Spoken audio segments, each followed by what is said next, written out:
the Hindu people, they call to illusion. Ego is taking us to illusion, taking us to here, to the material, not to the spiritual path, not to the real.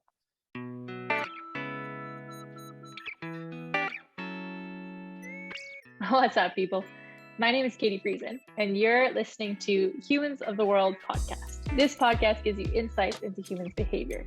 It's walking a mile in someone else's shoes, understanding why people act the way that they do. We have a Humans of the World global community where you can meet friends from all around the world. You can talk to different people. We'll have different cool little events and hangouts. This is all hosted on our Humans of the World Discord channel. If you want the link to join the Discord channel, you can find it through Instagram. That's at Humans of the World podcast, or through the website www.humansoftheworld.co. I would love to meet with you guys. I would love to chat with you. So definitely join our global community. Thank you for being you. Thank you for being great. And I hope you enjoy this next conversation. Today's conversation was with Kevin Sanchez. I've had a lot of interesting conversations, but for sure, this one really stretched my mind and was really fascinating for me. Kevin was born in Ecuador. Growing up, he never really liked the conventional way of living. He went into aviation school, got a really fancy scholarship, and pretty much job lined up in Dubai, took ayahuasca for the first time, and then decided to kind of change the course of his life. So now he's not a shaman, but he's someone that helps people realize their full potential with it. And he works with a lot of ancestral medicines. So super, super fascinating guy, super fascinating life story, and a lot of wisdom and respect for the natural and spiritual world. So definitely great conversation. I was fascinated by it. And I hope that you enjoy it as much as I did. How are you? I'm good.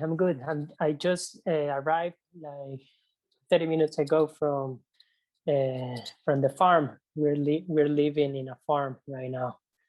Oh, you and your wife? Yeah, with my family. Okay, awesome.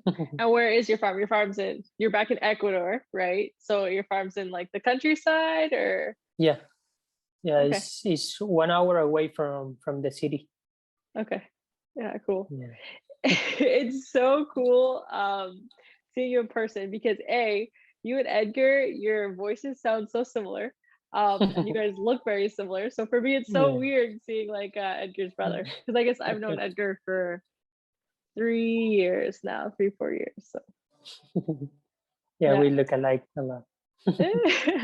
And is this the place where you and Edgar grew up on the farm, or is this a place that you and your wife got? No, my dad, he's from there. He has a farm there, but he's been with that farm for 6 years, and we grew up in the city. Okay, cool.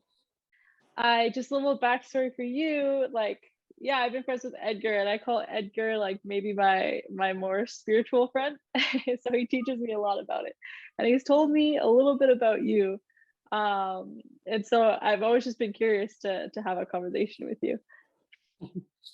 Yeah. And so you and Edgar, okay, let's start from the beginning. So you grew up in Ecuador. What was it like kind of growing up in Ecuador? Well, it's the city. I grew up in the city. It's not that much information about what I do, about ancestral medicines that I share right now.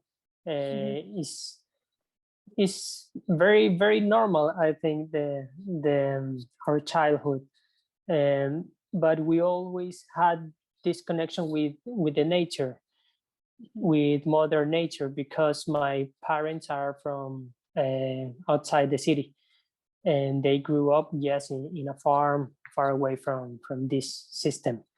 And that's why little by little I feel like they were guiding us to connect again with our origins, our roots, and that's what we are doing right now.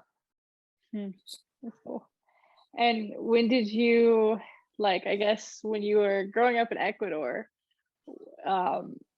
what was your thoughts? Like what were you thinking that you wanted to do as you were growing up in Ecuador, or who you wanted to be type thing? With my dad and my mother, they are both in they sell materials, shoes, they sell. We were always, since we were kids, we were working with them, learning about the business, learning about the system, how it works. You have to know about marketing, you have to know about this, how to treat people, how to talk to them so you can sell to them. But that was something that I wasn't that interested since I was a kid. And it was very superficial for me to pretend something.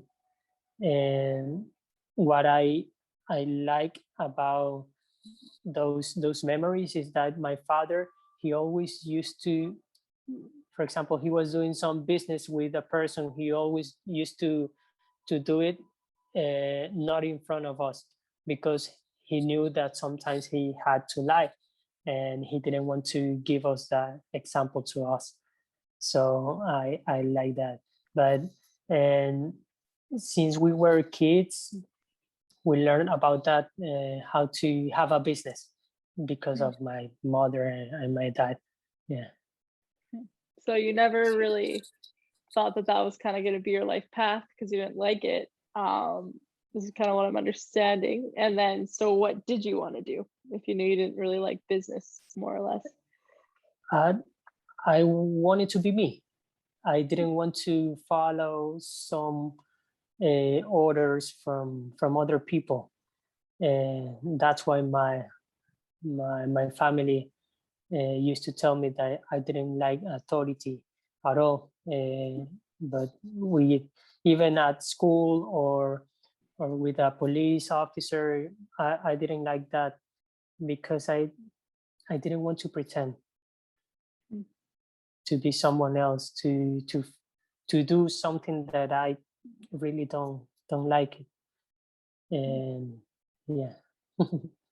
And how would you, so you said that you wanted to be me, like I want to be me. How would you, like, I guess I know maybe this goes against what you teach, but like, how would you describe you in terms of what do you mean by I wanted to be me type thing? I didn't want to be pressed by something that I should do this for all my life. Even doing what I love right now, for example, with my work with ancestral medicines, I know that this is something that I'm doing right now with a lot of love, with a lot of passion, but I don't know what life has in 5-10 years for me. If I close the door of opportunities, I wouldn't be able to grow, because even in this path with these medicines, you can be a little bit limited, only thinking that this is a way, or these are only the tools that work for humanity. And so question for you, how are your decisions guided? Like, how would you know when it's time to maybe move forward or kind of change what you're doing? I don't know. The thing is that what I've been working on is my confidence. I know that what I know is that everything is there. Everything is waiting for me. I don't have to push anything. I don't have to press anything to get it, because it's always there. It's not something I'm gonna get. It's something I'm going to be. Oh, that's cool. That's very cool. And it sounds like you're very, I know you had mentioned some of the things that you're influenced by, but I guess is this kind of the mentality you said that you always kind of had, right? Because you always wanted to be you. But is this something that I guess you kind of actively developed as the years went on, or kind of as your life took you? Like, how did you kind of, I guess, develop into the person you are in terms of how you think? I guess rebelly. I've been rebel since I was a kid, and I didn't, like I said before, I didn't follow some of the things that people used to tell me to do, and I did many things that I wasn't supposed to do since I was a kid.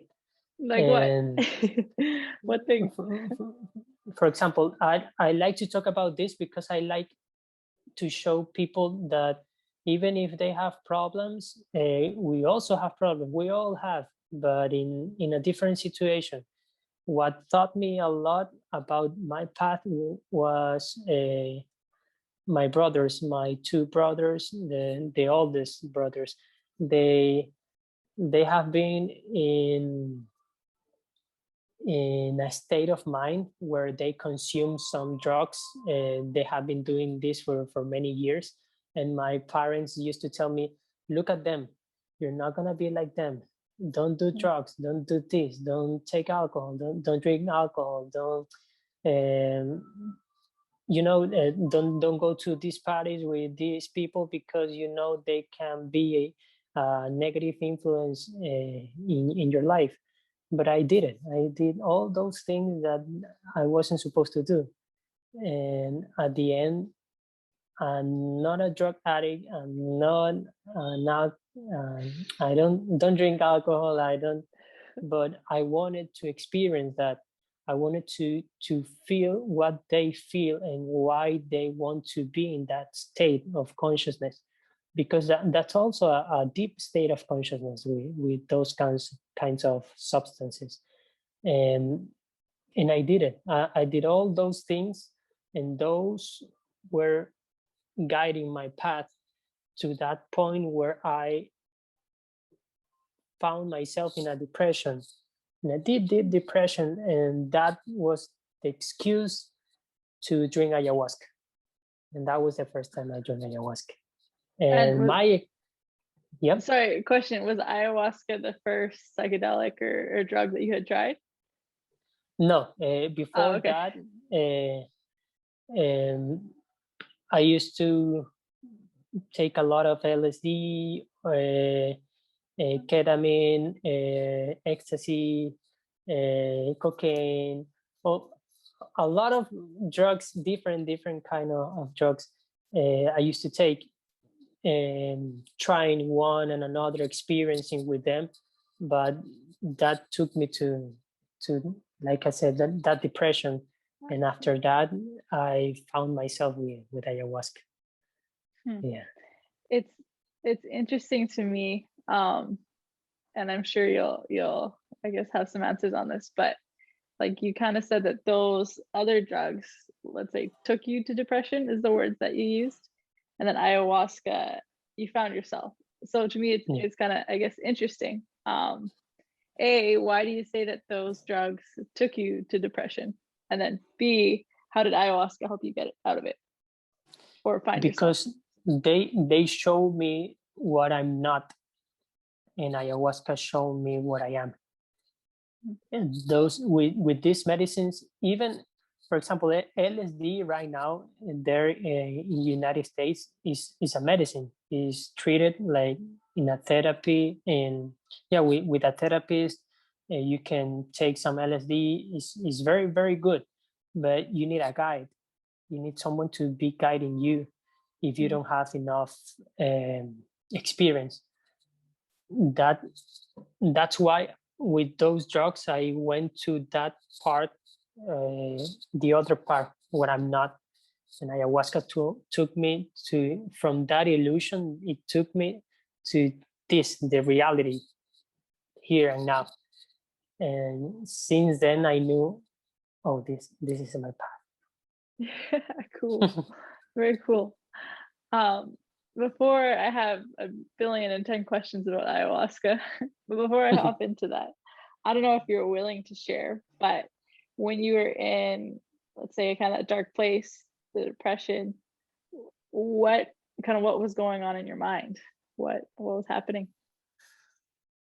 I was thinking a lot, but the problem it wasn't that I was thinking a lot. It was that I was identifying with that voice, with the mind. I didn't know but that time that was the mind. I didn't know anything about the mind. I didn't know anything about myself. That's why I was confused. And yeah, ayahuasca took me from that illusion and showed me, no, this is not who you are. This is a part of you. You don't have to reject it. You don't have to be angry with that voice or anything. You just have to accept it. And when you accept it, you start working with it. It's not your guide anymore. It's just a tool. The mind is just a tool that is with you in this life. And what were some of the things that, again, if you don't want to share, no worries, but what were some of the things that at that time in your life, your mind, like, was the voice that you were hearing? Like, what were your thoughts going towards? What were you identifying with?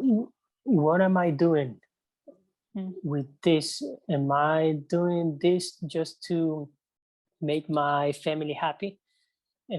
Because I by that time I was starting to be a pilot, a commercial pilot, and I stopped, and that was when I was in my bedroom all alone in another country. I was only with myself, and I didn't have any excuse to not put attention to me. And when I found myself, I found all those voices. What are you doing? Are you doing what you are feeling? And I knew that I wasn't doing what I was feeling. I wanted to do something else, but I also wanted to be, that energy, that loyalty.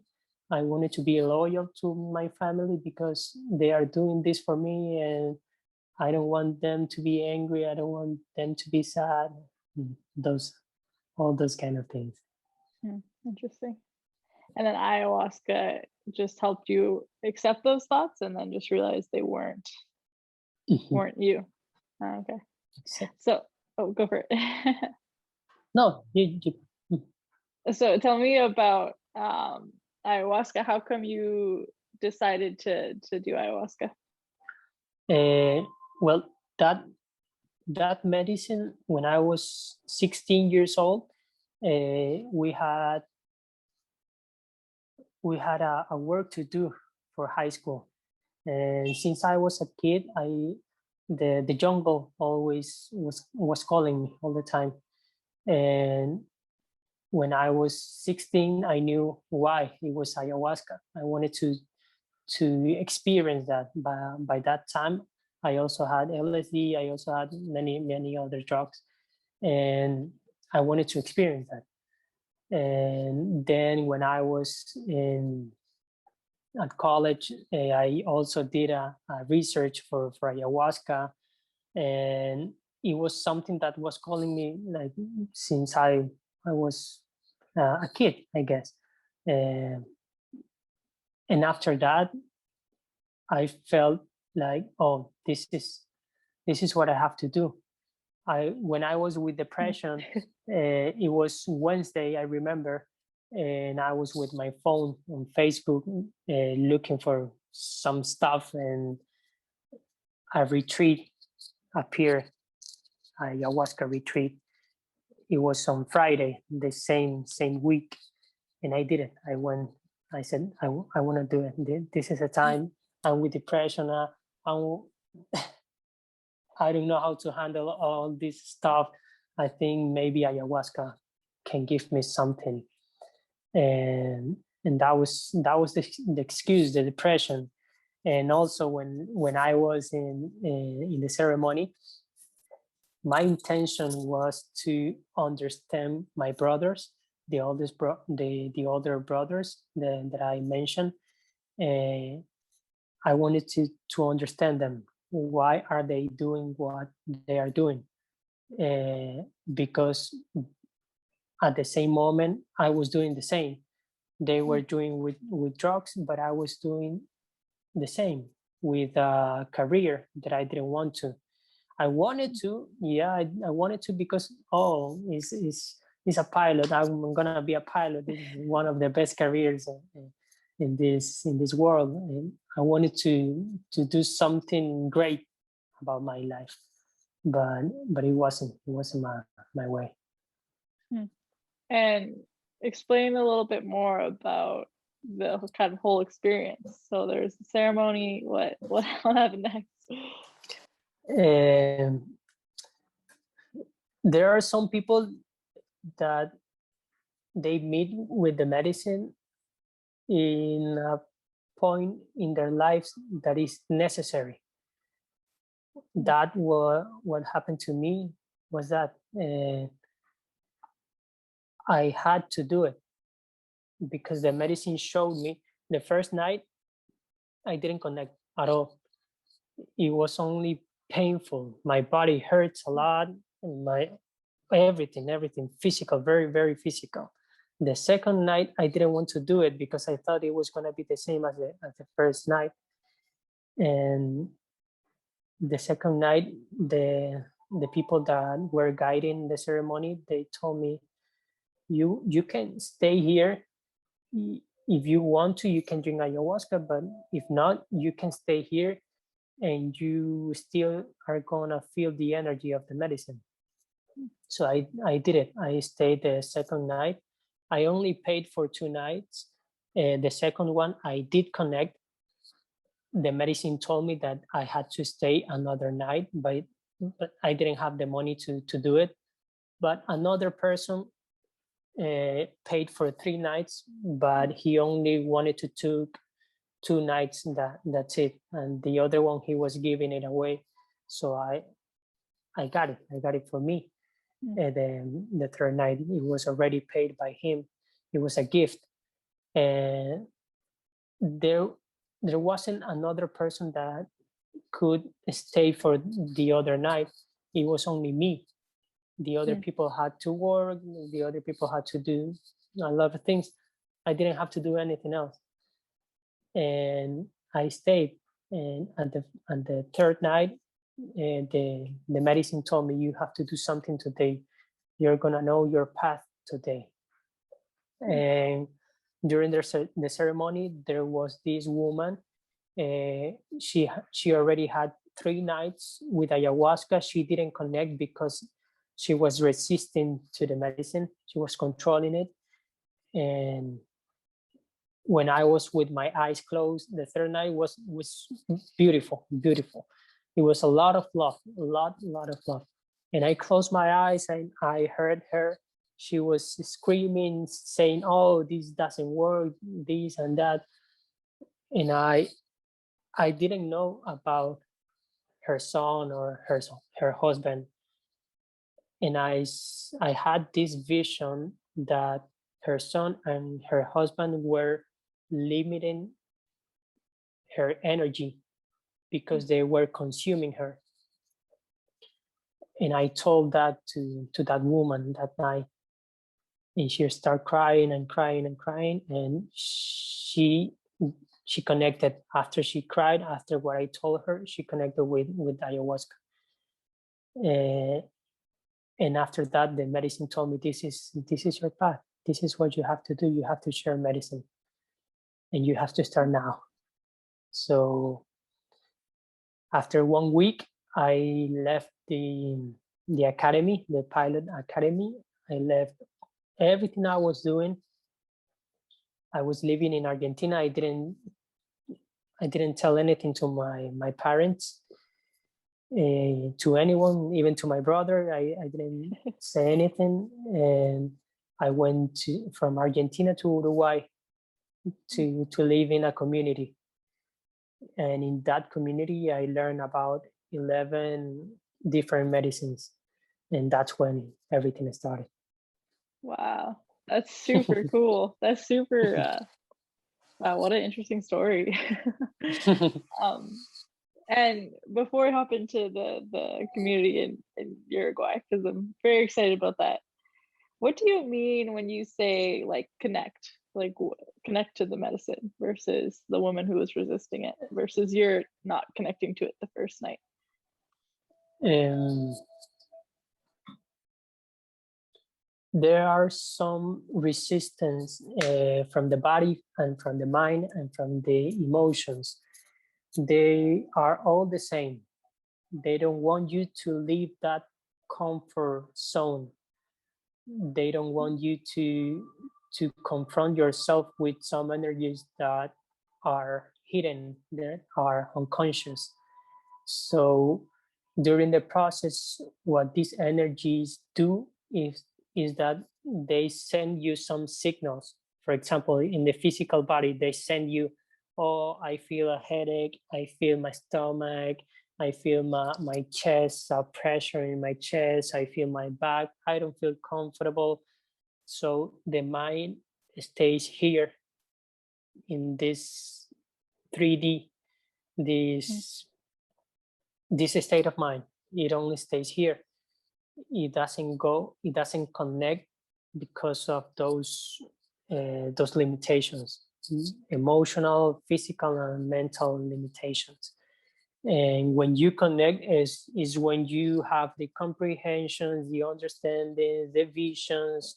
When you talk to God is when you talk to Mother Nature, to I don't know, another beings from other planets. Is when you, there's a lot of things that can happen at the ceremony. But you don't do it because you stay here. You stay only with what you are feeling in your physical body, not what you are feeling in your soul, deeper. And so the third night, or I guess the second and third, right, when you felt like you really connected, how would you, what was your experience of connecting? How would you describe it? I had a lot of visions, and I also had a lot of voices inside of me telling me, oh, look, my name is anxiety. I do this to you, and this and this and this to you. I activate when this happens to you, and you let me go and play my role, play my what I do. And look, now I wasn't conscious, but now that you have seen me, I'm conscious. So it depends on you. If you want me to still take power in your life, and then let me do it. If you, now that you are conscious of me, of this energy, now what are you going to do? Are you going to let me do what I'm used to, or are you gonna take the handle of your vehicle and you're gonna guide yourself with your soul, with the voice of your soul? There are a lot of voices inside of us. And the second night, that it was all about that, those voices, knowing myself, knowing the mind, knowing the energies that I've been carrying for a lot of time. The third night, it was more like connection with nature. It was, for example, I had panic to see a spider or to even be close to a spider, and all those feelings were like erased at the third night. Oh wow. Even for snakes, I was a little bit scared of snakes. Now I'm not. Now for me is something sacred. Huh. Interesting. And then, so when then you kind of found this was your life path, and then you went to live in the community in Uruguay. Yeah. How did you find them? Why there? Kind of how did that work? And what did you learn there? And the people that guide me through my first retreat with ayahuasca, they told me, because I asked them, where did you learn about this? Oh, I was living in a community in Uruguay, and these they were living like 10, 12 people by that time. And they told me, if you want to learn more about ayahuasca, that was the only medicine that I knew back then, and you have to go there, they told me. Or if you want, you can go to Peru. And they told me about a place in Peru, but it was closer, Uruguay. It was only 40 minutes away. I wanted to do it. The medicine told me to do it. I know now that it's not only the medicine that is guiding in that process, it's also the soul. But I say the medicine because of the respect, because of all the tools that it has given me since then. Cool. And then, so you said ayahuasca is one. What would be the other, I guess, 10 or other examples of medicine? Is ayahuasca, ambil, mambé, rapé, Kambo, bufo, yopo, iboga, inguasi, Kambo, no, Kambo, and there's another one. I got it. Pop quiz. One more.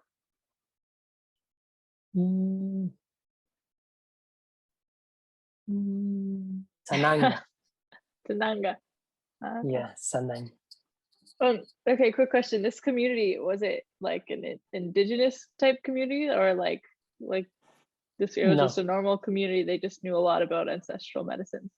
Yeah, it was a normal community, but the thing is that many people from different parts of the world, they used to go there to share medicines.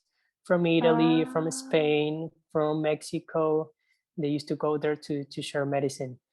And that's where I found out about a lot of medicines that they share. And I learned with them. There was this person, a doctor, that quit the medical school, quit everything. Well, he has a degree, but he likes this path with ancestral medicines. And they taught us, the people there, about the medical part of these medicines, because it's very important. For example, there's a person that is with diabetes taking insulin twice a day, or he cannot do Kambo, for example.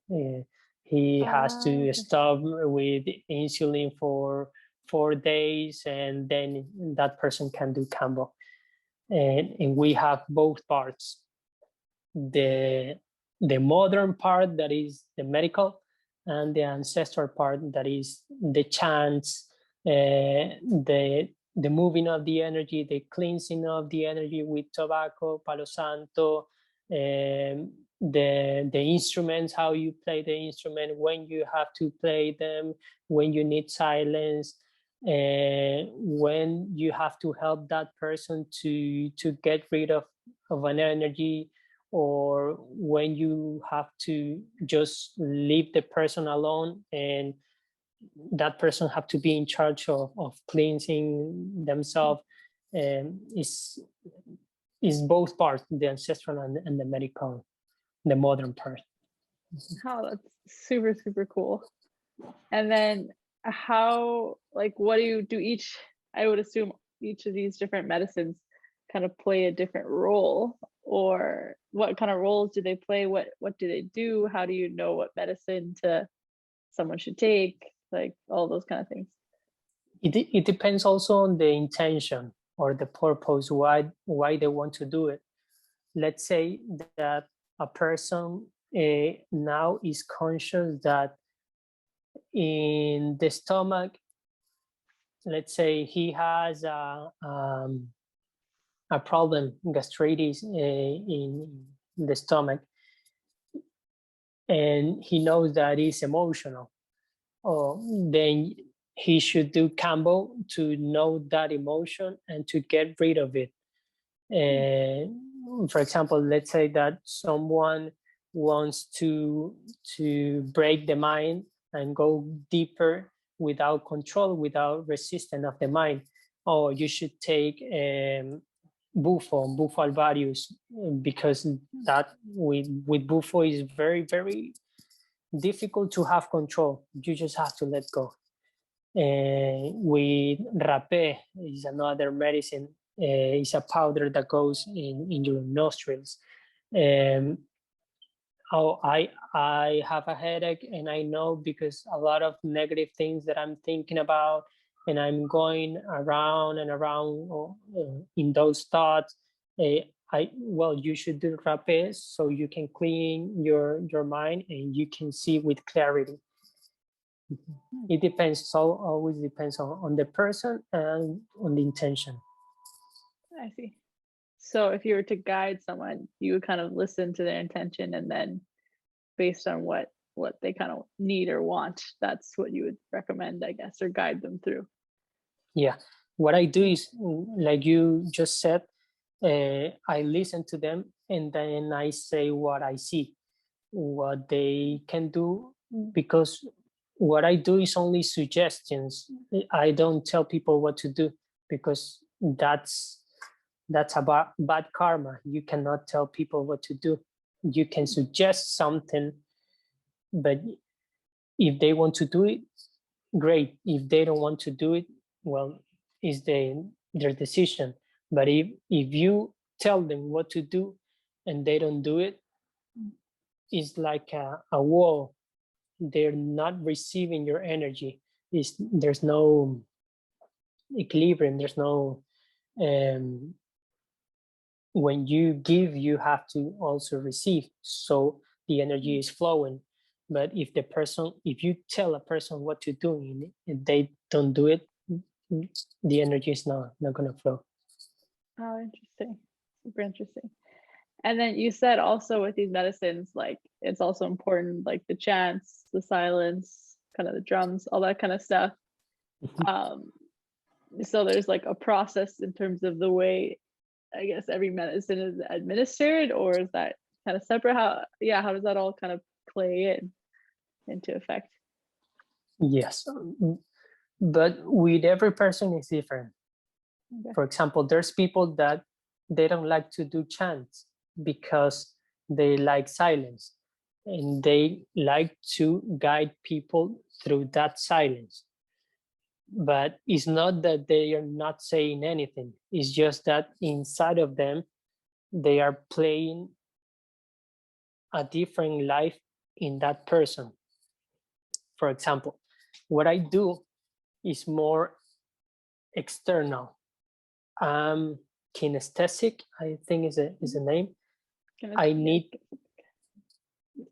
to be with people, in front of people, so I connect better, and I can feel them, and I can see what's there, what's those energies that they're carrying unconsciously, and I can do something about it when I'm there. My wife, she doesn't need to be there. When I was in Mexico just days ago, my wife, she received a message that I was gonna be in a process with Bufo Alvarius with a person in Mexico that she didn't know, because she received internal messages during her dreams, during her sleep. And the next day she woke up and she told me, oh, this is gonna happen, this and that and that. And when she's in a process with another person, I'm talking and she's there just sitting like this in silence. And she's listening to that person, and inside of her, she's like changing the game inside that person, the unconscious game that person is playing. Interesting. And where did you meet your wife? In the community. Oh, okay, cool. And how long? And then you guys got married shortly after, or you're not married, or like how long have you guys been together since then? Since then, I met her the 11th of October, and after that, after 1 week, we were together.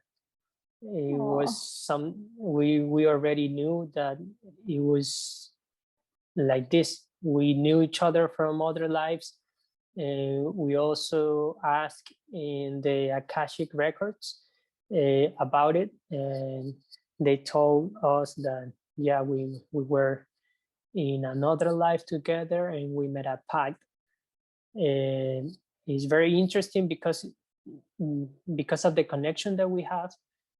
We even can see each other in our dreams, and we wake up and we say, oh, you were there? Yeah, I was there. What was happening? This and that. Oh, I was there too with that person and this. Wow. Yeah. That's crazy. That's so interesting to me. And then you said like you guys were, I just read a book. It was called Many Lives, Many Masters. It was super, super interesting because it's the first time that I've really been exposed to like the idea of, I guess, reincarnation or living different lives and your spirit traveling. So do you have any like insights into that? Like what do you believe, or what do you think, or about kind of reincarnation or living in different lives? I believe in reincarnation, but I also believe in death.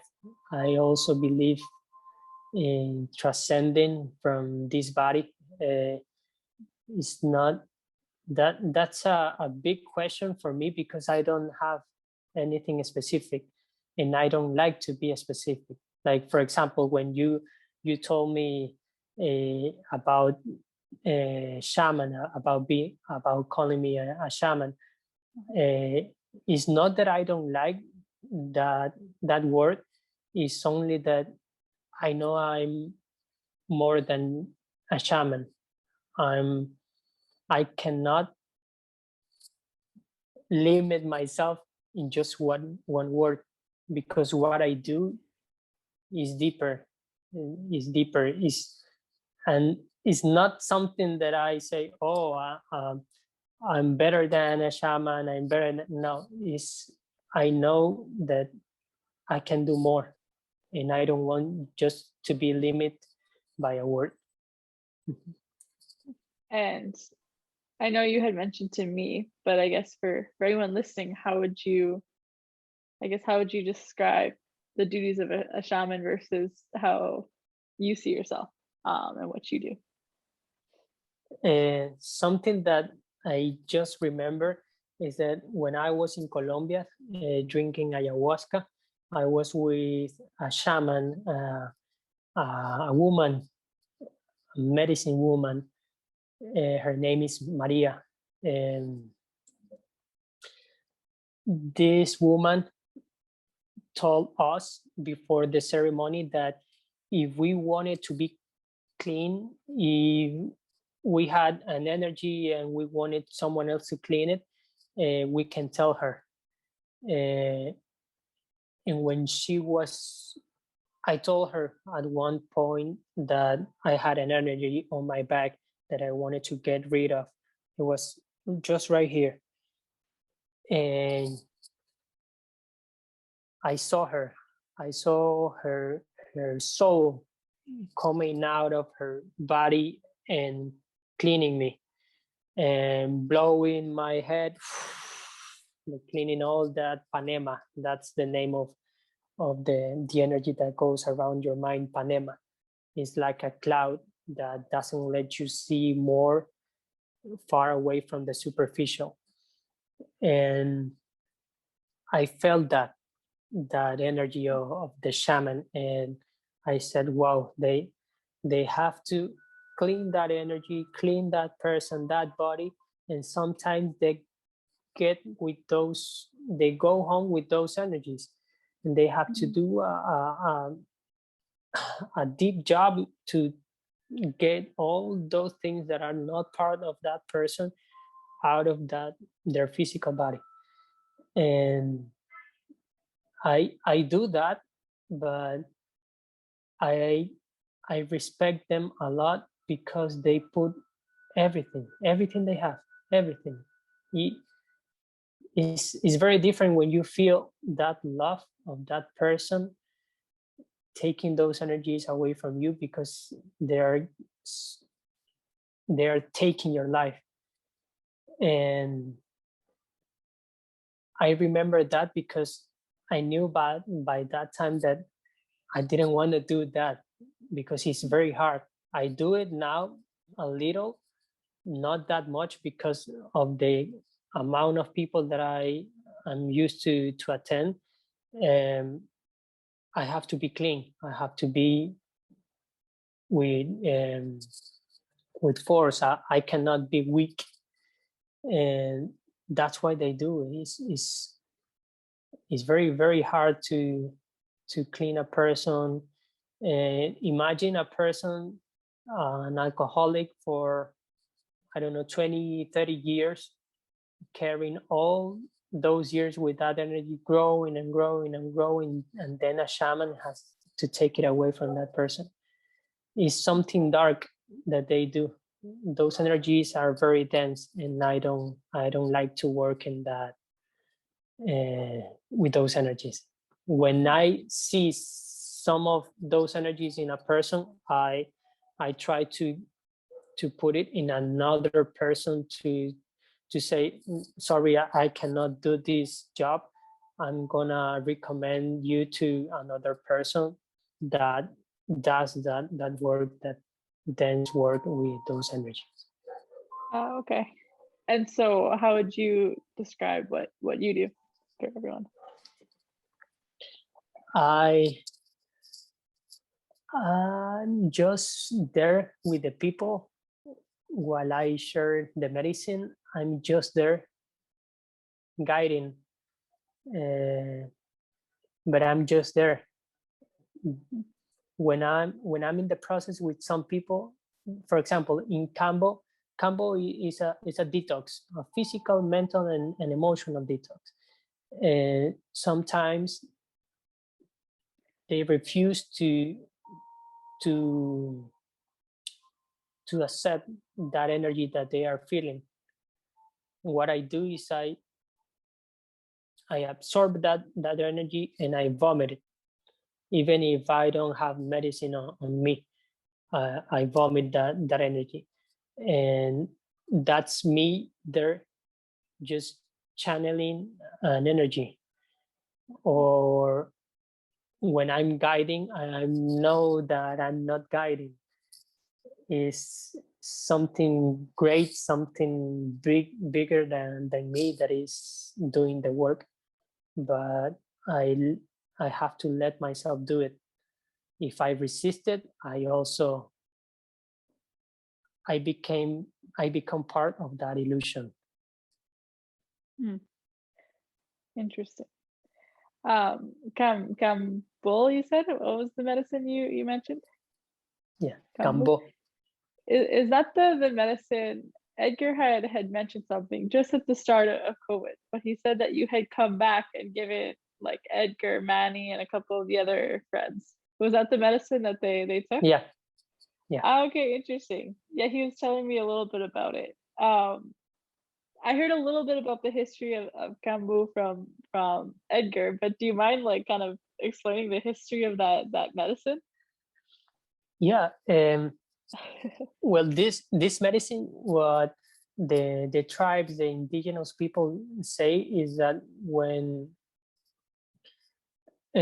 people from Europe went to those parts in the Amazon, they brought some disease, and people got sick in those communities, and the people were dying. They didn't know what to do because it was strong. And a shaman back in a community, a shaman took ayahuasca and asked the medicine what he could do so he can save his people.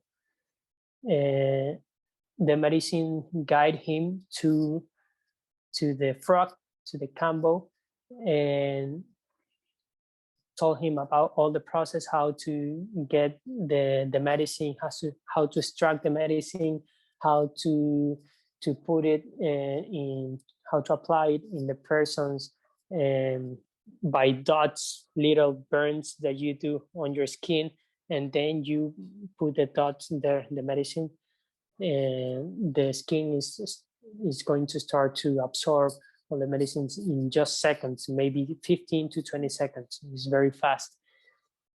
And that shaman healed his community and all the other people around.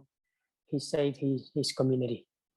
This they don't know yet how much time they have. They have been applying this medicine, but it's not that old as ayahuasca or other medicines. Okay, interesting. And then Edgar was telling me, and I think it was this one too, that like now, like some indigenous tribes, when they would go out, let's say to hunt or something, they would put Kambo or something on to protect themselves. Or am I getting that right? No, they do it to release the toxins from their bodies. So the animal cannot smell them. They cannot trace where they are. So it's better for them and easier for them to go hunting. And they do a lot of dots. They are walking and drinking water and applying the medicine. You can see them. They are all marked. Their arms, their legs, their chest. They're all marked with the dots. Wow, interesting. Very interesting.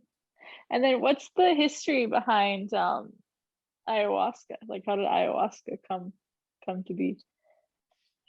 Ayahuasca, what I learned is that before ayahuasca, there was only tobacco. There was a mixture like ayahuasca, you drink it. There was tobacco like that mixed with other herbals. And they used to take it, and they found ayahuasca because of tobacco, because the medicine guide them how to cook the ayahuasca, the root, the leaves, and how to do all the process. Okay, cool.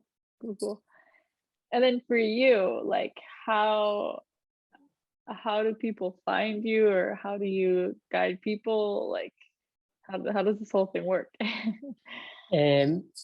Now I'm working on Instagram, but most of the people that we attend, they are because of someone else recommended Kambo or Rapé or Bufo alvarius. I used to share ayahuasca, but the same medicine told me to choose.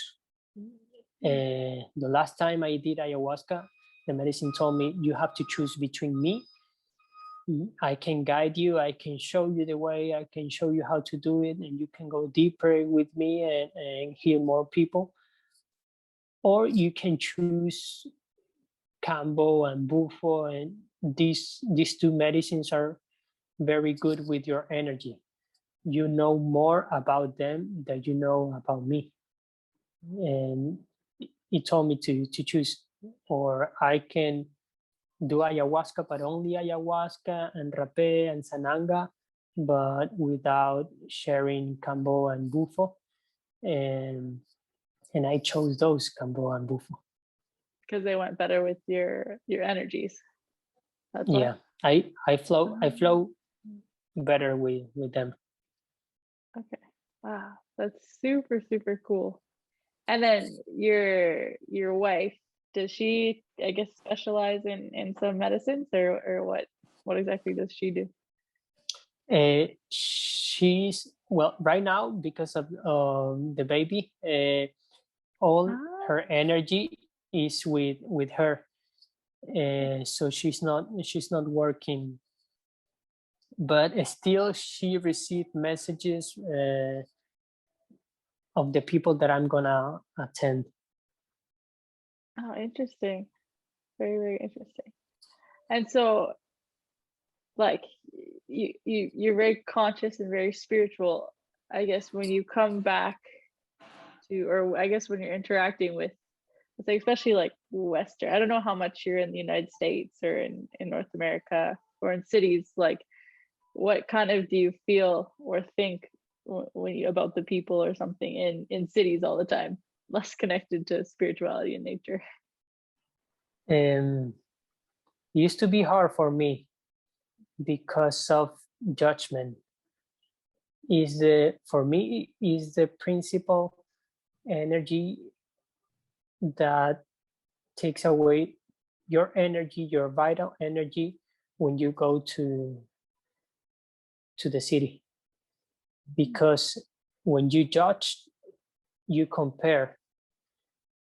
You have this information and you know some things, they should be done in this way, but this person does it in another way. So I'm gonna judge this person because I'm making this comparison and saying,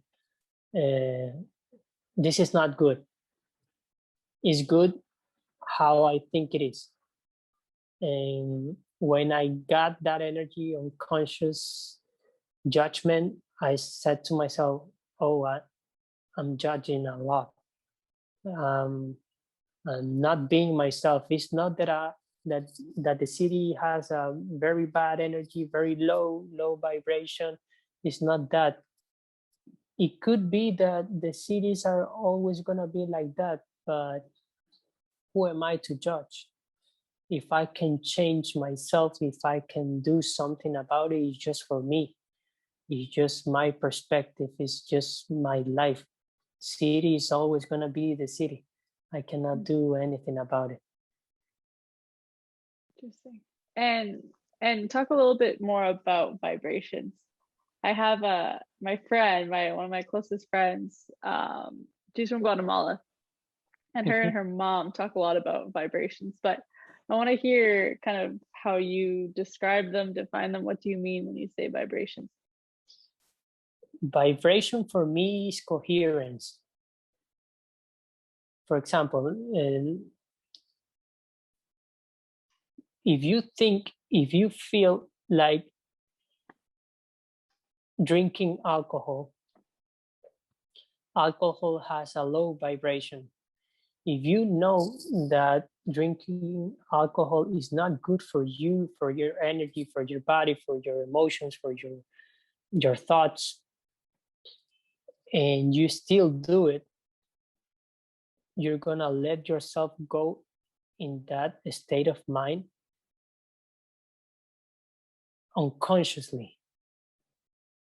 No, not consciously, because you know you have the information, but you don't apply it. So inside you have that information, but outside you're not doing that. There's no gonna be coherence. If there's no coherence, your vibration is not gonna be high because you're following some of the things that are lowering your vibration. For me, vibration is coherence. If you do what you know you should do, why doing another thing? If you know you don't have to judge, if you know that everything is love, why are you putting that face, that angry face to that person, to your brother, to your sister? Why are you doing that if you know that is making you and that person go on a low vibration? I don't know if I'm explaining well, but it's vibration is coherence between inside and outside. I know that unconsciously some people don't have enough information to say, oh, I know these things should be this way, but that's the purpose. Getting to know yourself, getting to know the other people, that is just a reflection of yourself. You can find everything around you. You don't need to search on the internet. Sometimes yes, but you have everything here. Everything you need is always here. So if I'm understanding correctly, it would be kind of the closer you are, I guess, just to being who you are, the closer you are to living as you were meant to, or what's kind of falls within your internal, what you actually want to live by, or destiny, or whatever you want to call it. But you know this because you listen to yourself. Okay. If you don't listen to yourself, you're not gonna know what to do, where to go, because you don't even know how you feel. And what do you think is the biggest, I guess, problem, or what's stopping people from living consciously, would you say? Like people in the cities are less spiritual. They don't respect. Sometimes we do not respect ourselves and the people around us, or the animals, or nature. It's a big limitation, because it's, like I said, it's like coherence. It's not flowing your energy according to what you know it should be. If there's no respect, how are you going to connect with other people? How are you going to take conscious decisions? They are, some of the people, not all, they are only thinking about themselves. They want to do something and they don't see if they are harming the nature, they are harming people. There's no respect.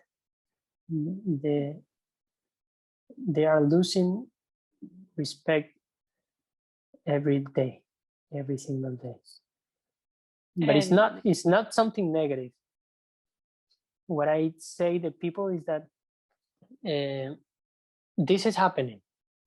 All of this is happening because we like to learn in hard times with a trauma. Some people awaken their soul. They realize of the spiritual path because they had an accident in a vehicle. We like sometimes to wait for something bad to happen, so we know, oh no, we have to change it, we have to do something about our lives.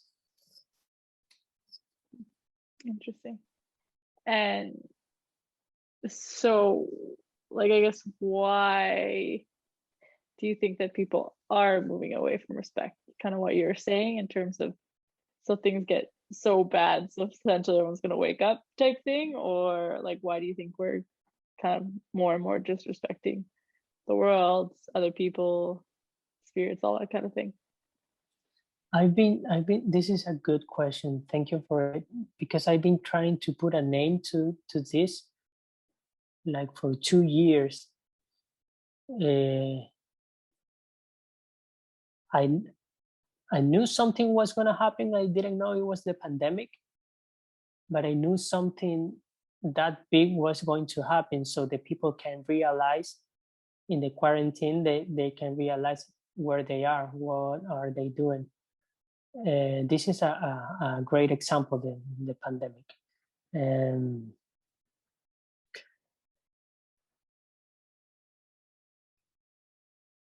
For me, it's ego, but it's deeper than ego.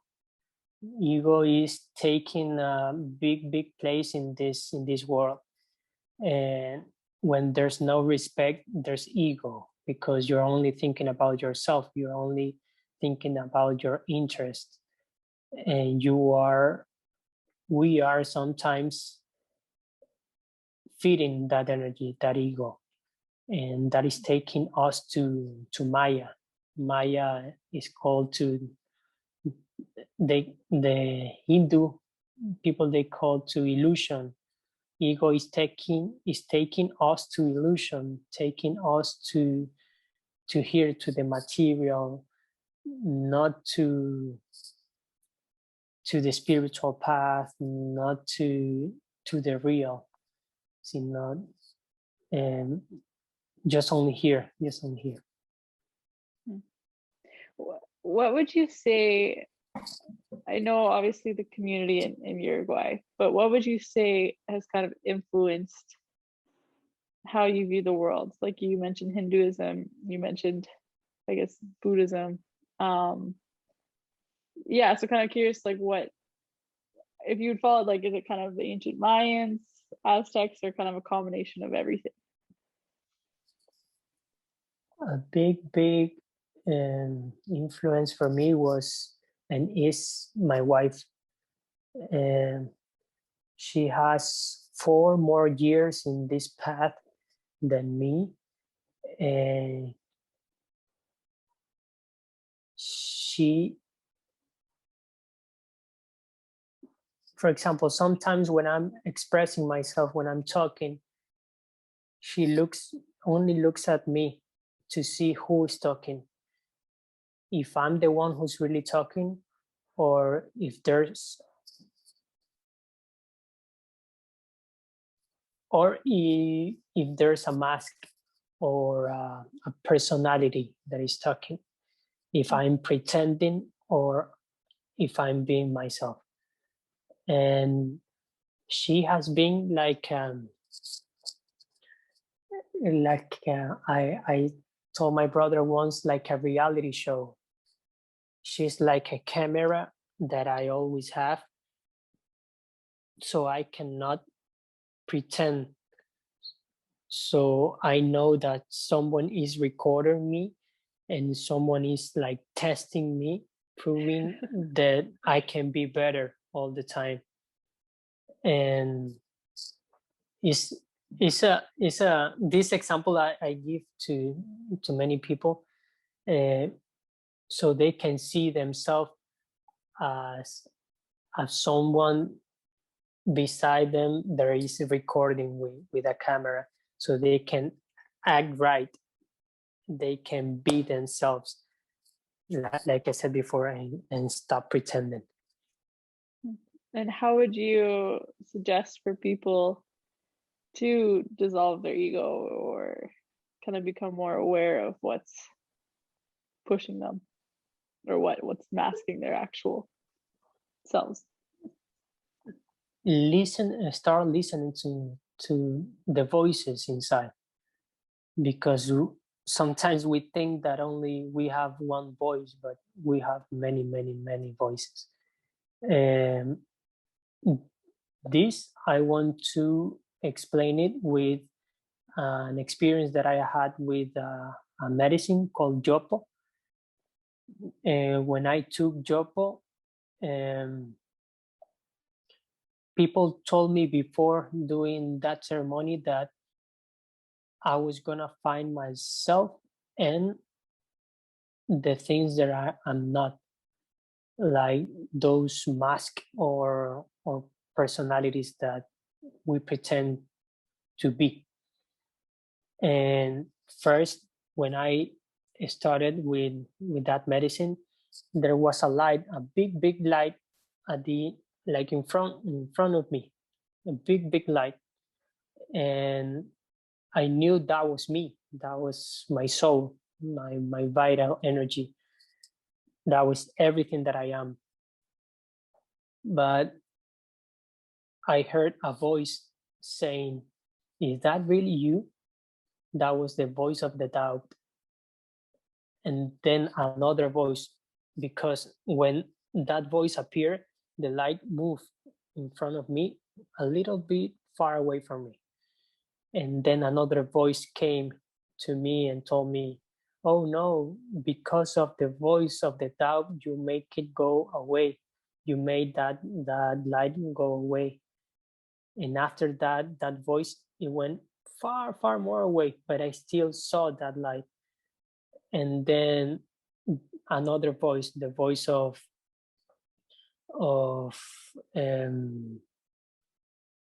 how do you say, angry, that angry voice, it was an angry voice. "Why are you doing this? You are putting all of those voices in front of you instead of that light that you're making it go far away from you." And that's when I understood all those voices. They all have name. if you want to start knowing yourself, first listen to yourself. If you perceive there's a voice of doubt, put a name to it. If you perceive a scary voice, put a name to it. If you can, so in that way you know inside who you're not. And when you know who you are not, you're gonna find yourself with who you are, in every single day, outside and inside with your thoughts. And like, where would you say these voices come from? Like, why do we have these voices? We learn how to be with these voices since we were kids, because when you were a kid, your mom and your dad, you had all the confidence that they knew about this life, and they were guiding you to be the best here, the best Katie here in this life. So when you were a kid, you were listening to the voices of your parents. Then you were growing and you were listening the voices of your aunt, the voices of your professors, of your friends, the voices of every single person that has been in your life. They have taught you a voice. And because all those voices, because the people always tell you to see outside, because outside there's the truth, there's the real, the world, this is real. You unconsciously thought, oh, I have to be like them. I have to participate in this system like them. And I have to use those voices. I have to communicate with my mom in this way, because if I do the same communication with my dad in this way, I don't think he's gonna accept me. And those voices are not from us. We've been learning since we were kids. Interesting. And then unpacking them, or it's just being aware of the voices. Do you think that healing to some degree you have to know where these voices have come from? No, Or do you not think all the that time. healing... Okay. Not all the time. When you heal something, sometimes you go deep and you go to the region, to the root of that problem, and you free that energy. But sometimes you just don't get to know that energy. You just want to be freed from it, and that's it. Question for you. You know English and Spanish, right? As languages? Yeah. Do you know other languages fluently, or just English and Spanish? A little bit Portuguese, and some of the chants, I don't know. I know some of the chants are in Hebrew, and some of them are in the language of the natives, of the Sanchez. Some of the chants that I do for Kambo, I learned there from them. Okay. But other chants are channeled during the process. I know inside what I'm telling. I know that most of the time I'm talking about love, about awaken the spiritual love and the spiritual abundance of love, not material abundance. But sometimes I don't know what I'm saying. Interesting. I don't know I know the meaning, like I just said, but I don't know what I'm saying. I don't even remember sometimes what I tell the people. Oh, very interesting.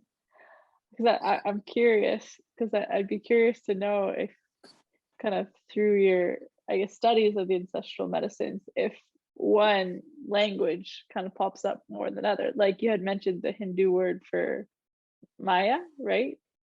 Yeah. Like, so I guess that would be my question is, like, is there a language that pops up that has put a word to specific phenomenons more than the English language or the Spanish language has? The language of intuition is always the same, because intuition is real. For example, let's say that you want to communicate with a tree or an animal. They don't have mind. They only see the real. If you're talking to a cat and ask that cat about a tree, the cat is not gonna tell you, oh, that is a tree. It looks like this and it has this fruit. It has these flowers. No, it's not gonna tell you that. It's just gonna tell you what it sees. The real. For example, you are looking at me, but you are not looking at Kevin. You're just looking at a person. That's it. But for us, for humans, we need a name. We need to be specific because we have a mind. And with intuition, you don't have mind. You just have a feeling that it is real because it is what it is. You don't have information about it. You're just looking at something that is. I don't know if I have a. No, that makes sense. Okay. Does the mind and intuition compete in your mind? No, because intuition knows that intuition is from the soul.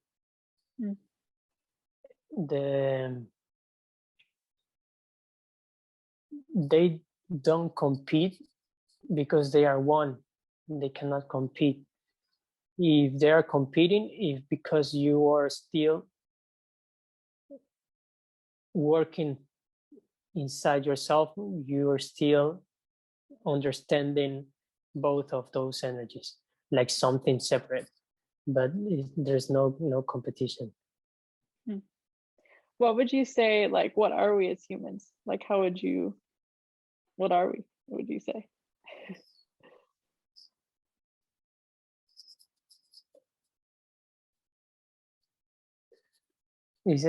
This is something that I just remember. Like 2 years ago, more or less, I was doing a course to communicate with animals by telepathy. We can all do it. It's just something that you have to develop in a meditation. I did it. I did a class and I could talk to a dog and a cat. And that only gave me like the confidence so I can connect with trees, with plants, with stones. I can talk to them better than I can talk to animals.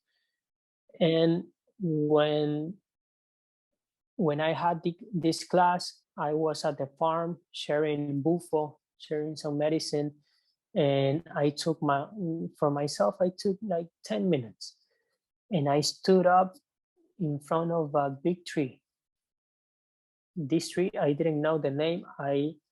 In those years and all these years that I've been there, I didn't realize by that time that there was a beautiful tree like that in that area. So I closed my eyes and I told the tree, oh, how I would love to know your name. And I heard a voice, an answer, telling me, you humans always putting a name to everything. And a vision came to me with that answer, as above, so below. And I asked the tree, can I know your name? And the tree told me, I'm called like you. Down here with the roots, we are everything. We are all connected. And up here, we are all connected. But for you, this is something separate. This is something different. But I'm called like you. And later, like 1 hour later, I told my mom, do you know the name of this tree? And she told me, oh, it's called Fernan Sanchez. And my last name is Sanchez. And I started laughing and laughing because I knew what the tree was telling me, that it's called like me, but in a deeper way, we are all the same. It's like me. It's not that, oh, that's a tree and I'm a human. And with all this that I'm telling you, that I'm mentioning you, is that yes, we are humans. What we are is all of this. The I don't know, the shoes, the tree, the plants, the everything around us and inside of us is the same. If I tell you we are this or we are that as humans, I've been lying to you, because it's all the same. Interesting. What, I guess I keep going towards labels and calling things and stuff, but what is your thoughts on religion, in the sense of, like, you talk about you've had like visions and stuff, like, how would you, in your opinion, is religions people's expression of trying to label maybe the phenomenon that you sometimes feel or get because of your connectedness? I don't understand too well the question. I don't know if I understand the question I'm trying to ask, but I guess, like, what's your, given you come, like, you're very spiritual, right? How do you view religion in terms of, like, all the religions of the world, from the lens and from your perspective as being a very conscious spiritual person?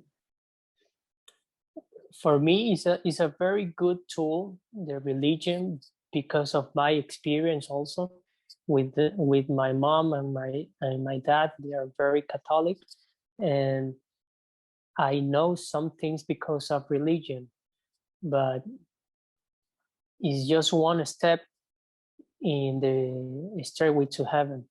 It's just one step. It's not all. Like, for example, what I do with ancestral medicines is big. I cannot say it's bigger than religion, because some people have connected in a trance, in a spiritual way during a ceremony in the church, in the same way they do it with Bufo, and they feel like they are all connected with nature, with all. And but it's just one step. It has limitations, because they tell you they are the truth and everything else is not the truth. There you can see something that is not quite right, because you are not accepting and you are making people to refuse the existence of another religion that for us is the Catholic religion. For others is Buddhism, Hinduism. There's a lot of religions, but is the way you can have information to get to know each other and get to know God. But after you have that information, you have to keep your path, your way by your own. I with religion, maybe months ago, I just embraced the fact that it's real, it's happening, it's part of this world, and I have to accept it. I have to. It's like a duty. I have to, because if not, I'm not be coherent. Oh, I can accept an alcoholic. I can accept a drug addict. I can accept a person that is on the street. I can accept a person that tried to kill me, but I cannot accept a religious person. That's all. That's not be coherent. Why was it so hard for you before to accept religious people? Because of the judgment, because in the sentences that they use during the time at the church, they sometimes they make people feel guilty for their actions, instead of trying to tell them, oh, you did this, yes, you did it now, but the next time that you meet with this energy, the next time that you find yourself in this situation, you're gonna do it better. You're gonna be more conscious of your actions, of your thoughts, of your that's what I used to judge, because I didn't see that in a church. I didn't see that in religion. Mm-hmm. Interesting. And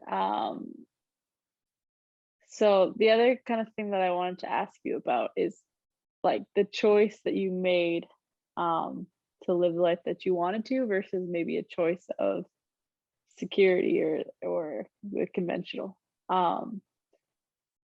Was this when you decided to, after your ayahuasca experience, or was this kind of a decision that you made before which led you to your ayahuasca experience? No, I after during the process of ayahuasca, I received this message and I did it. I didn't think there was this opportunity for me in my life. I didn't know anything about it. Even that week, that's something that my parents used to be.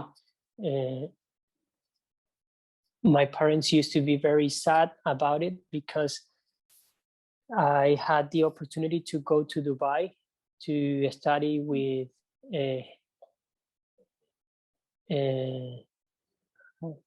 Emiratos Árabes.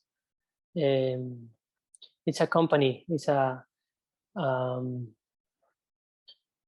one of the biggest with these airlines around the world, and they were giving away how do you say this? The school, it was paid.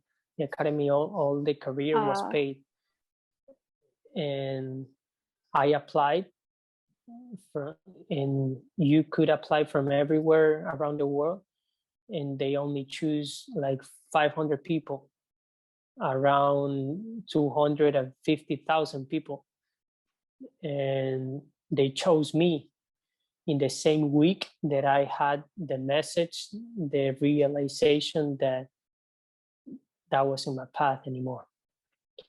And it was all paid. After I studied with them, I could work with them for 5 years, starting to gain a lot of money, like $8,000 each month. And it was all this future, this security, this, oh, you're gonna have it all, this life. But it was the other one. You don't know anything about this. You don't even had a clue before that this could be in your path, but you can also do it. And I chose this path. Did you ever doubt it for a moment, or you just never looked back? No, not even once, because I knew I was doing the right thing, because I felt in my chest, in my heart. I knew it was the right way. Interesting. And that's the same way that you felt. I know you also mentioned that meeting your wife was very impactful for you. It was the same Yeah. type of feeling, or why was it so impactful for you? It's almost the same, but the thing is that it was my decision. It was always my decision.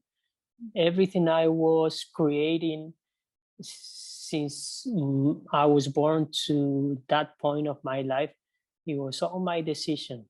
Even if my parents were guiding me through my initial years, it was always my decision. And then I realized, wow, these decisions made my wife, these decisions made my daughter, these decisions made my work, my path, everything I have. Wow. And when is your daughter going to be? You have your daughter already, or your wife is pregnant? No, my daughter, she's 8 months and a half. Wow. Yeah. Cute. Yeah. Oh, that's so cute. What's her name? Hesie. Asia. Oh, does that stand for Hesie. something? What does it mean? Or are you just like the sound of the name? I channeled that name during an ayahuasca ceremony. Oh, wow. And that means, I don't know in what language, but it means infinite gratitude with God. Oh, wow. That's so beautiful. So last kind of questions for you. I guess first one is, what would you, I guess, tell people, or what would you suggest to people to maybe become more conscious or more aware? I know you mentioned listen, but is there anything else that you would kind of suggest people? Yeah, what would be your message for people out there, I guess, would be my question.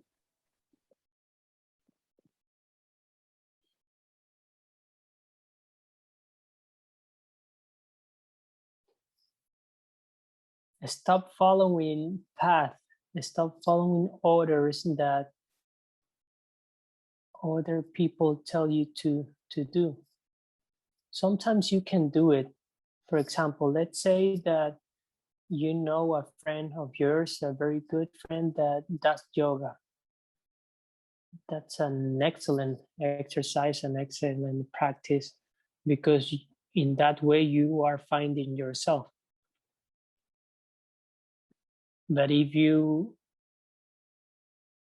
do something opposite from what you're feeling, just because it worked for someone else, you will find yourself in delusion, in Maya. So at the same time you are listening to yourself, listen to what's real in the other people when they're talking to you, truly talking to you, or when they are pretending to talk to you, pretending to be someone else. Because if you also find that in other people, you can change a lot. You can be unconsciously around a lot of people that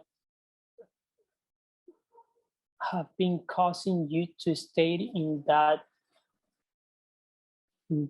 comfort zone, and you don't want to go deeper. You don't want to go, because they're doing great and you're doing great, but you don't have anything to